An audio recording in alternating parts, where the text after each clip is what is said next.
প্রিয়তমেষু, জানি পত্র লেখার দিন শেষ হয়েছে অনেক আগেই, তবু আজ খুব ইচ্ছে করছে তোমাকে কিছু লিখি। এক সময় রঙিন খামে গোলাপের পাপড়ি সমেত তোমার চিঠি আসতো।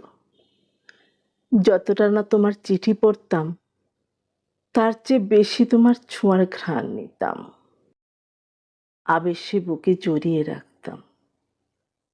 থাক, ওসব পুরনো কথা। কেমন আছো তুমি?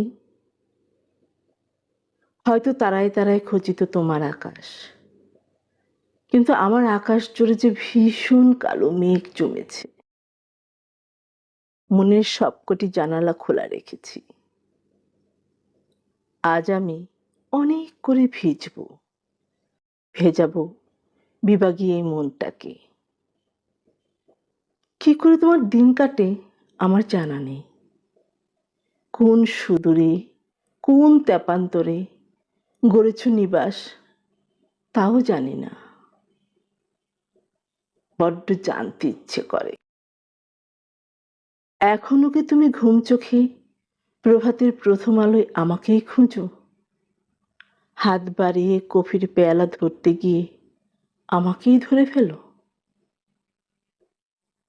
জানো, হঠাৎ করে যেন বয়সটা বেশি বেড়ে গেছে। ইদানিং স্মৃতিরা বেশ তাড়া করে বেড়ায়। তোমারও কি বয়স বেড়েছে আমার মতো? মনের দেরাজে পুরনো কাগজের খচখচ শব্দ শুনতে পাও? অস্পষ্ট লেখাগুলোতে কি জোনাকের আলো দেয়? এখনো কি মনের গলিপথে আমার পদধ্বনি কানে বাজে?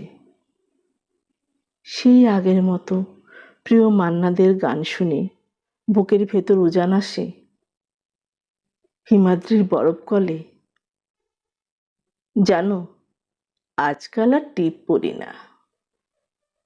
চাঁদটাকে হাতের মুঠোয় নিয়ে কপালে বসিয়ে দিই টিপ করে। তুমি যে একসময় আমার মেঘলা আকাশের চাঁদ ছিলে। যা, কি সব বলে ফেললাম। সবই আমার মনের অবচেতনে খেয়ালিপনা। তুমি এখন নতুন জীবনে অভ্যস্ত। ভালো থেকো মনের সবুজ বাগিচায়। ইতি, তোমার সু।